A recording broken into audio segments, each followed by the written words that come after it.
Hey, Rams fans, welcome to this week's edition of Anatomy of a Play. This week we'll take a look at Brandon Gibson's game-winning touchdown from this past Sunday against the Buffalo Bills. The Rams go 78 yards, a very impressive drive, taking up nearly 5 minutes off the clock on the drive. Bradford completed 5 passes for 68 yards, including the final 28 to Gibson himself. What I wanted to do is start by looking at the defense. I think there is something of interest here, and you'll notice right here, the Bills come out in a cover 2 shell. But as we see, as the Rams break the huddle and send 3 receivers to the field, the Bills' free safety here, Jairus Byrd, is alerting the secondary of the trips look. Now versus this look, strong safety George Wilson can no longer play his deep half. He's forced to play man in the alley against slot receiver Chris Givens here. And I believe that is what Jairus Byrd is telling cornerback Leotis McKelvin here. He's reminding McKelvin pretty much that he will no longer have safety help over the top besides Byrd himself, who will be playing center field.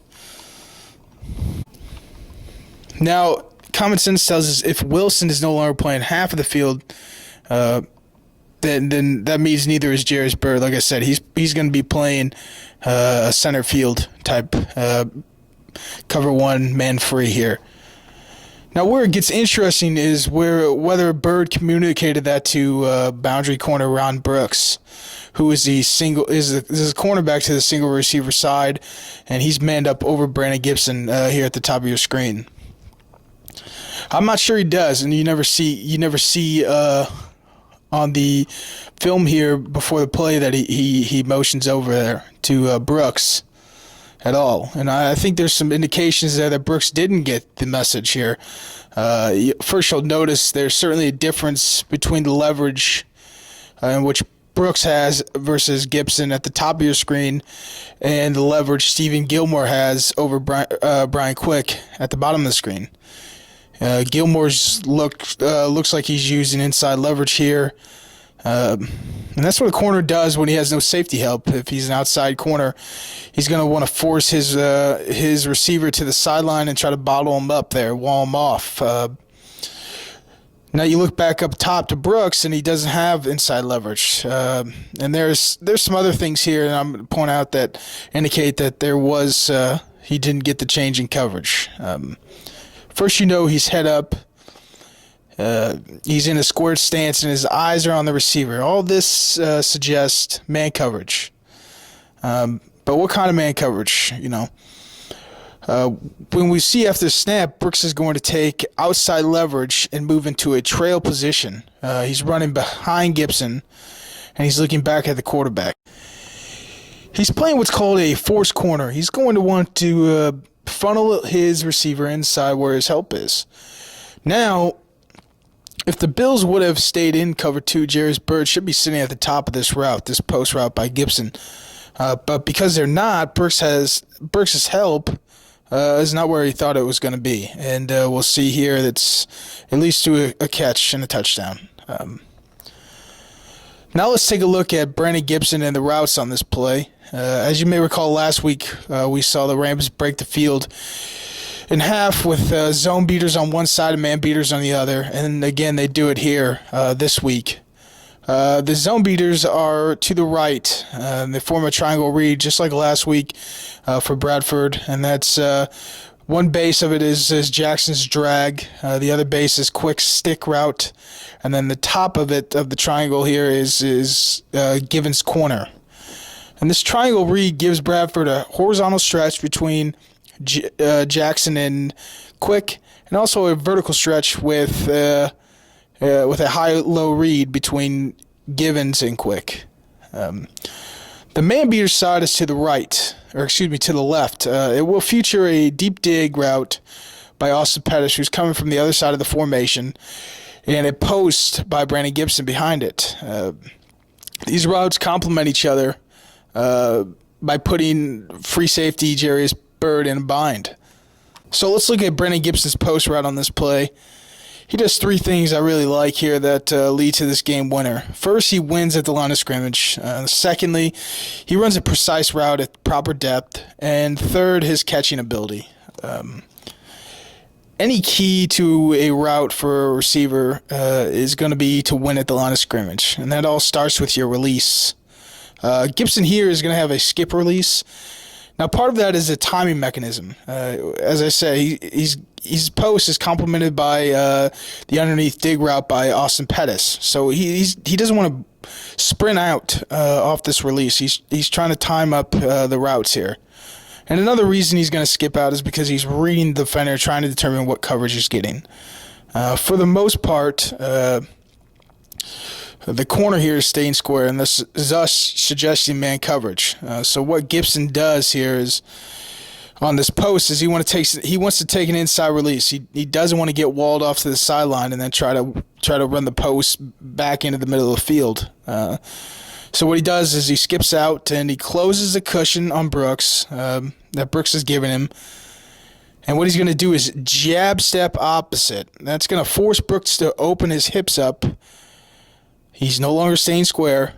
And he's going to open his hips up and clear the way for an inside release for Gibson.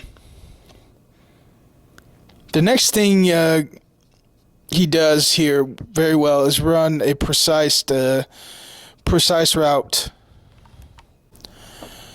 The next thing Gibson does is run this route to a precise depth. Free safety Jairus Byrd has his heels on the goal line. He's not going to budge. So if you're going to put the ball over his head, it's going to have to be deep in the end zone. And we see here that Gibson is patient with his route, and he hits his post step right as he steps on the end zone line, which, by design, is also the same depth in which Jairus Byrd is sitting.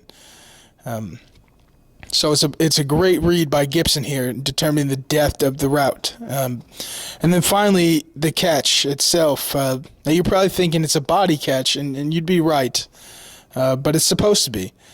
Gibson knows Brooks is trailing him. He's going into traffic into the middle of the field, and by going up and catching this ball in the stomach, he prevents Brooks from making a play on his hands. And it also gives him stability and allows him to brace for contact. He's expecting contact. So he goes up and takes this ball into the stomach and is able to kind of trap it and brace himself, whether it's Brooks coming in or Byrd peeling back and hitting him. But it's a great catch. It's a very good route and very good catch here by Brandon Gibson. But before we go, let's talk about the delivery of the ball. Bradford makes one heck of a throw here with a defender in his face, and there's much talk about how he almost threw 2 picks on this drive. But what a testament to his scrappiness, his poise and confidence on this game winner. He's almost thrown 2 picks, but you see he hangs in there and makes a great throw here. So we'll see off the snap. Bradford's going to take his eyes to the man side. He knows he's getting man just by the alignment of the defense. And he's going to take his eyes right to Jairus Byrd. This is going to hold Byrd to his original landmark on the goal line here. And we'll see Byrd kind of peeks the crossing route to Pettis, but doesn't get enough depth to make the play on the post route, on Gibson's post. And you got to credit Bradford here. This ball has to go over Byrd's head. It has to be on a rope in a very tight window, and it does. And, of course, we see here Sam does all this with the defensive tackle Kyle Williams in his face, bearing down, about to hit him. So great throw, great catch, and a game winner for the St. Louis Rams this week. Let's go ahead and stop here. As always, you can go to Ramsherd.com for great Rams content. Will, Paul, Brennan, Derek, and myself, I think, do a fantastic job there for everything Rams, and including more on this series, the Anatomy of Play series. You can follow me on Twitter at Shields3L, and I've listed here the other writers' Twitter's handles. And be sure to like us on Facebook as well by searching Ramsherd.com and like our Facebook page. There's another way to get to us. So until next week, go Rams. Thank you for watching.